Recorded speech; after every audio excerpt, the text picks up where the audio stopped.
آج کل 10-11 سال کی لڑکیاں بالغ ہو رہی ہیں، ٹی ویوں پر سیریل ایسے آ رہے ہیں، موبائلوں میں ایسی واہیات چیزیں یوٹیوب وغیرہ پر فیس بک پر آ رہی ہیں کہ ان کو دیکھ کر ہماری لڑکیاں جو کبھی 16-17 سال میں بالغ ہوتی تھیں آج 11-12 سال کی عمر میں بالغ ہونے لگی ہیں۔ اور یعنیت پھیل چکی ہے، شرم و حیا طاق پر رکھی جا چکی ہے۔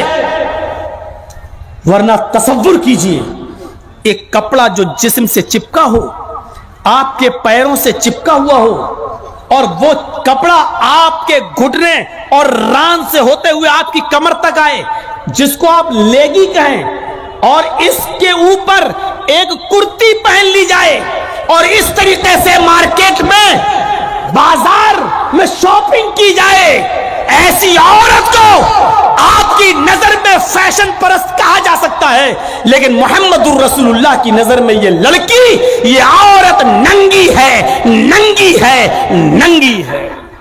عاریات ہماری نظروں میں فیشن پرست ہیں، لیکن اللہ کے رسول نے ایسی عورتوں کو کیا کہا؟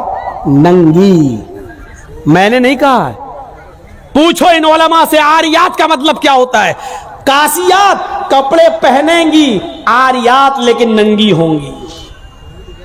ایسی عورتوں کے بارے میں کہا ہے ننگی ہوں گی۔ یہ ہاف آستینوں کے کپڑے یہاں چل رہے ہیں، یہ کھلا ہوا ہے۔ ساڑیاں چل رہی تو ایسی کہ یہاں تک کا بلاؤز پہنے ہوئے ہیں، یہ کھلا ہے، پیٹ کھلا ہوا ہے۔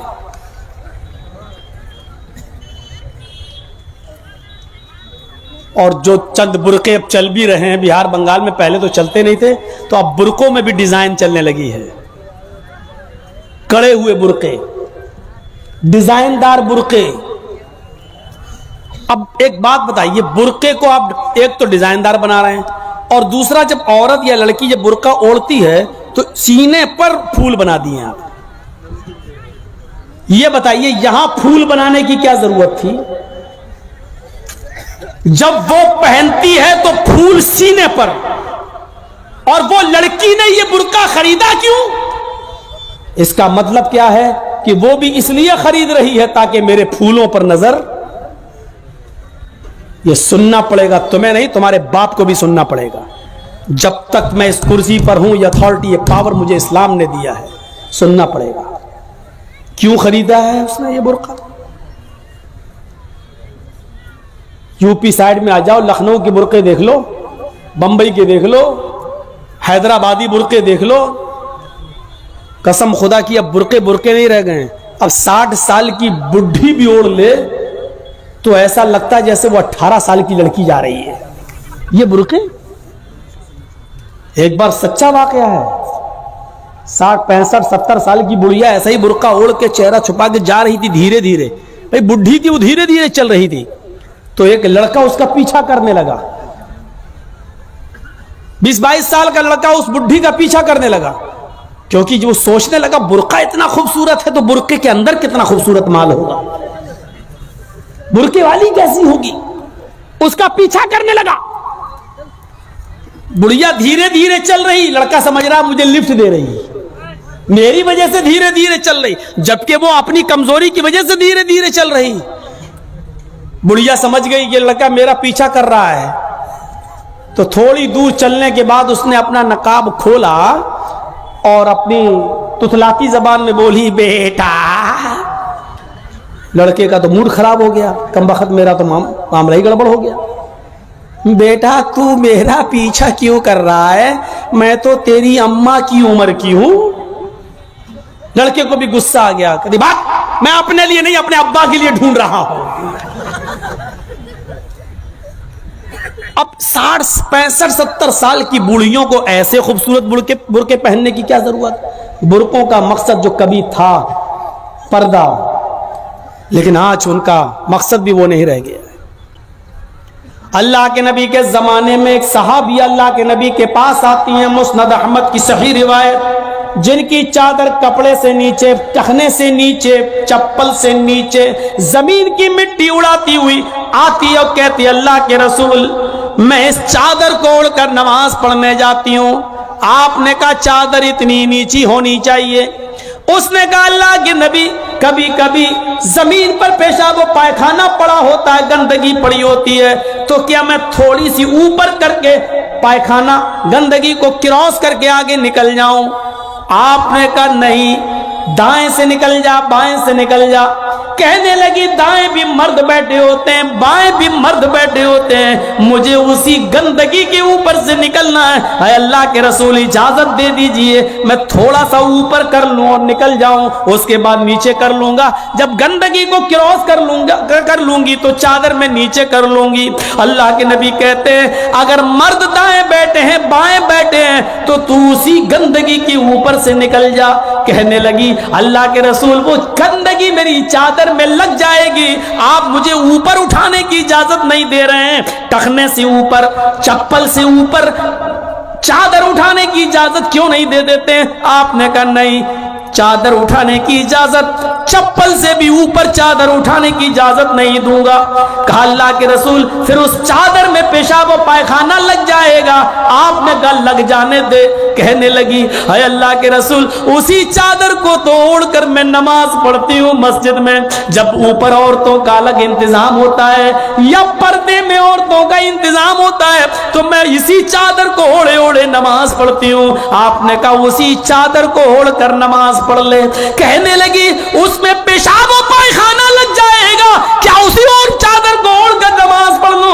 आपने फरमाया हाँ। आए औरत, जब पेशाब और पायखाना तेरी चादर में लगेगा, जब तू आगे बढ़ेगी तो तेरी चादर जमीन पर पड़ी हुई मिट्टी से रगड़ खाएगी, क्योंकि तेरी चादर नीचे है। जब पेशाब और पायखाना उसमें भर जाएगा, जब तू आगे बढ़ेगी तो जमीन पर पड़ी हुई मिट्टी पर तेरी चादर रगड़ खाएगी, और जमीन पर पड़ी हुई मिट्टी से रगड़ने की वजह से जमीन की पाक मिट्टी तेरी चादर को पाक कर देगी।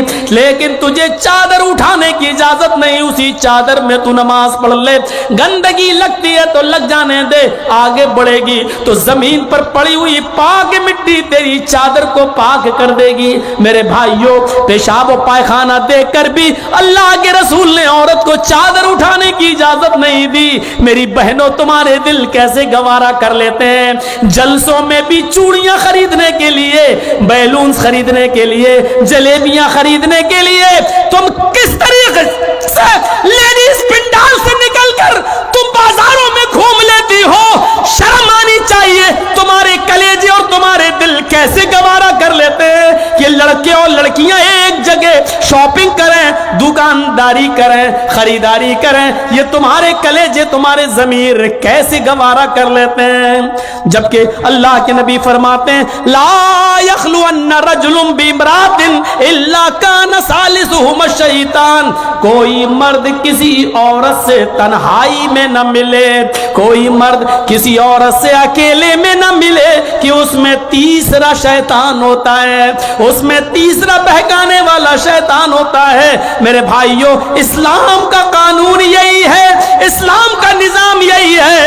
एक औरत, उसका शौहर मर चुका है, औरत के पास बहुत ज्यादा पैसा है, वो हज करना जाना चाहती है, शौहर इंतकाल कर गया, अब औरत अकेले हज करने नहीं जा सकती है, जबकि मुस्तती है, साहिब इस्तिताअत है, हज करने जाना चाहती है, अच्छा काम करने जाना चाहती है। इस्लाम कहता है कि तेरा शौहर नहीं है तो भाई के साथ जा, भाई नहीं है तो बाप के साथ जा, बाप नहीं है तो बेटे के साथ जा, लेकिन किसी महरिम का होना जरूरी है, उसके साथ जा।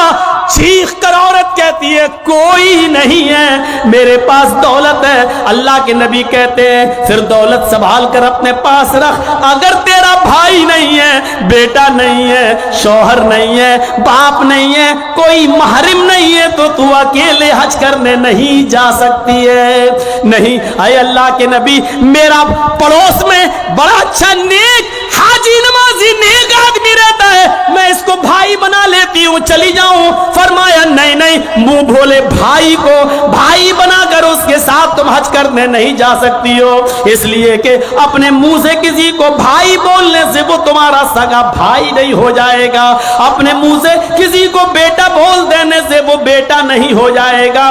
तुम किसी को बेटा बोल दो, भाई बोल दो, जो चाहो बोल दो, लेकिन इस्लाम ये कहता है कि उसके साथ भी औरत को इजाजत नहीं है कि वो हज करने जाए।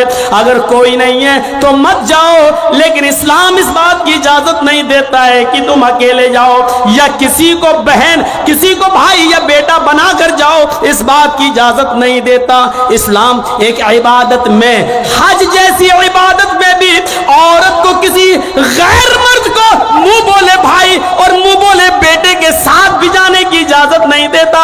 तो मेरे भाइयों, जब खाने काबा में जाने की इजाजत नहीं देता है, सफा मरवा की सई की इजाजत नहीं देता है, इतनी खूबसूरत इबादत की इजाजत नहीं देता है, तो बाजारों में अकेले घूमकर शॉपिंग करने की इजाजत कैसे देगा? फिर बाजार के अंदर औरत को अकेले जाने की इजाजत कैसे देगा? इतनी खूबसूरत इबादत करने की इजाजत नहीं देता है, इतनी खूबसूरत इबादत करने की इजाजत नहीं देता है, तो मेरे भाइयों फिर औरत को बाजारों में घूमने की इजाजत कैसे देगा? फिर बाजार में घूमने और बाजार में सैर व तफरीह की इजाजत कैसे देगा? हमारी माँ बहनों को इस बात को सोचना चाहिए, गौर करना चाहिए, संजीदगी से इसको लेना चाहिए।